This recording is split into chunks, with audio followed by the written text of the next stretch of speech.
दृष्टांत। एक महापुरुष जो जगह जगह पर सत्संग करने जाया करते हैं, एक दिन उन्होंने अपने एक सेवादार जो सेठ था उस पर तरस आ गया। कहने लगे चल कुछ दिन हमारे साथ चल, सत्संग की घड़ियां कर ले, तेरी सफल हो जाएंगे जीवन। सेठ चुप कर गया, जवाब नहीं दिया। प्यार से बोले धन गुरु नानक, धन गुरु नानक। महापुरुषों ने दूसरी बार कहा चल कुछ दिन हमारे साथ सत्संग में लगा। सेठ ने हाथ जोड़ दिए, कहने लगा महाराज मैं गृहस्थी हूं, मुझ पर कई जिम्मेदारियां हैं, मेरा परिवार है, मेरी दुकान है, मेरा धंधा है, मैं नहीं चल सकता। महापुरुष कहने लगे ये तो चलता ही रहेगा, कुछ समय अपने लिए भी निकाल ले, चल जन्म सफल कर ले।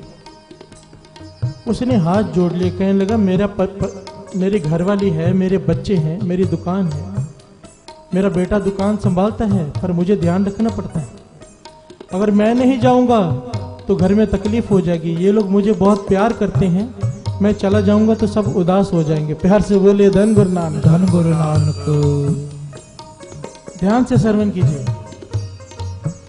महापुरुष कहने लगे जी बार बार मेरा मेरा क्या कह रहा है, मेरा परिवार, मेरे बच्चे, मेरी बीवी, क्या ये सचमुच तेरे हैं? प्यार से बोलिए धन गुरु नानक, धन गुरु नानक। तो सेठ कहने लगा महापुरुषों सारी दुनिया एक जैसी नहीं होती, मेरा परिवार मुझसे बहुत प्रेम करता है। महापुरुष कहने लगे बात तेरी समझ में इस प्रकार आएगी नहीं, तू हमारी एक बात मानेगा? सेठ कहने लगा हाँ ठीक है बताइए। कहने लगे जैसे हम कहते हैं वैसे कर, तुझे सच्चाई का पता चल जाएगा। सेठ कहने लगा बताओ क्या करना है? महापुरुष कहने लगे जैसे ही आज तू घर जाएगा पेट पकड़कर बैठ जाना और इस तरह से एक्टिंग करना जैसे बहुत तकलीफ हो रही है और बेहोश हो जाना। चाहे डॉक्टर आए चाहे कोई आए, कितना भी इलाज करे, उठना मत। प्यार से बोलिए धन गुरु नानक, धन गुरु नानक। सेठ ने यही किया, घर में गया, पेट पकड़कर सोफे पर लेट गया। सारे परिवार को टेंशन हो गई, चिल्ला चिल्लाकर बेहोश हो गया। डॉक्टरों को बुलाया गया, डॉक्टरों को बीमारी समझ में आ नहीं रही, है ही नहीं तो आएगी कहां से?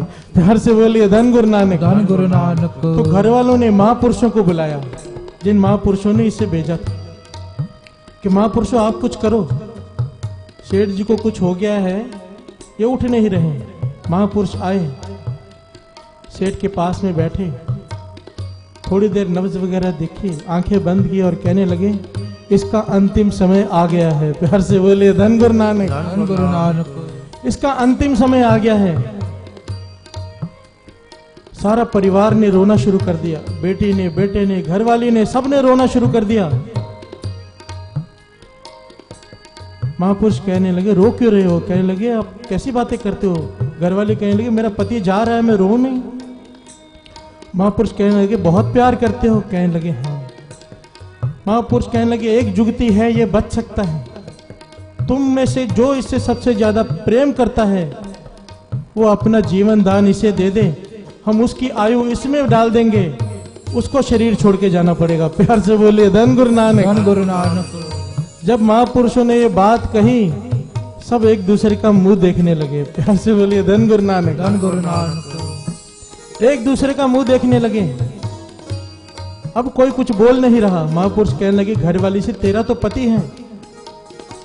वो कहने लगी सबने अपना अपना लेखा देना है। प्यार से बोलिए धन गुरु नानक, धन गुरु नानक। और वैसे भी घर गृहस्थी मुझे संभालनी है, दुकान तो बेटा संभाल ही लेता है, मुझे घर संभालना है, मेरे बच्चे हैं, समय मुझे भी एक दिन जाना पड़ेगा, इसका समय आ गया, कोई बात नहीं। प्यार से बोलिए धन गुरु नानक, धन गुरु नानक। बेटे की तरफ देखा, कहने लगा पिताजी दुकान पे तो आते ही नहीं, सारा काम मैं संभालता हूँ, अगर मैंने अपनी आयु दे दी, वो तो अपना जीवन जी चुके, उन्हें क्या जरूरत, अब जाते हैं तो कोई बात नहीं। प्यार से बोलिए धन गुरु नानक, धन गुरु नानक। यही जवाब बेटी ने दिया। सेठ लेटा हुआ है, होश में है, सब सुन रहा है, सब सुन रहा है। स्तब्ध है, हैरान है। महापुरुष कहने लगे इसके पास 3-4 दिन है सिर्फ, अगर कोई चाहे तो मेरे पास आ सकता है। सेठ के ऊपर पानी के छिट्टे मारे, सेठ को उठा दिया, बताया तेरे पास 3-4 दिन है। सेठ चुपचाप बैठा है। सेठ समझ गया महापुरुष ऐसे ही कह रहे हैं। महापुरुष चले गए। दूसरे ही दिन घर वाले आके बैठ गए, देखो आपने जाना तो है ही, तो वसीयत बनाकर चले जाओ, बाद में झगड़े होंगे।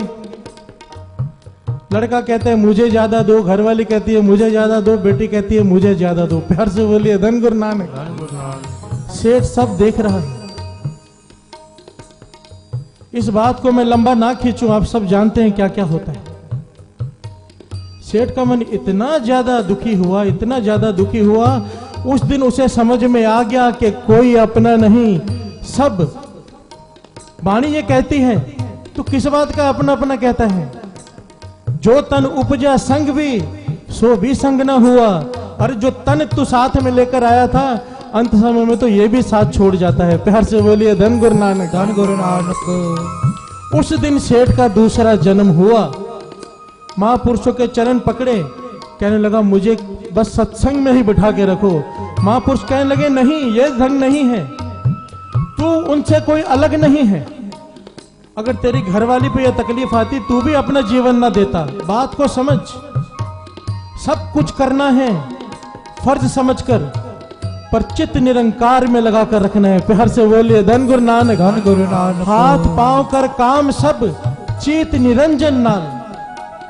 ये दुनियावी सारे फर्ज निभाने हैं, पर फर्ज समझकर। जैसे कमल जल में अलेप रहता है, कीचड़ में खिलता है, पर कीचड़ में लिपटता नहीं। गुरु नानक पातशाह कहते हैं जीवन इस प्रकार जियो, रहो परिवार में, पर मन परिवार में मत लगाओ। अगर मन परिवार में लगाया तो पछताना पड़ेगा। आप जरा सोच कर देखिए, जब भी किसी की मृत्यु होती है, शरीर पड़ा होता है, सबने देखा है, घर वाले रोते हैं और क्या कहते हैं कि ये मेरा फलाना काम करता था, ये मुझे बहुत प्यार करता था, ये मुझे खाना खिलाता था। अपने सुख को रो रहे हैं, उसको जाने को नहीं रो रहे। प्यार से बोलिए धन गुरु नानक। धन गुरु नानक। कबीर जी कहते हैं जिसे जिंदगी जीने की बाजी आ गई, कला आ गई, पासे फेंकने आ गए। अगर उसने अपना जन्म बिरथा गवा भी लिया, पर जिसे मरने का ढंग आ गया, मरने का ढंग, कहे कबीर तेजन कबहू न हारे, ढाल जो जाने पासा।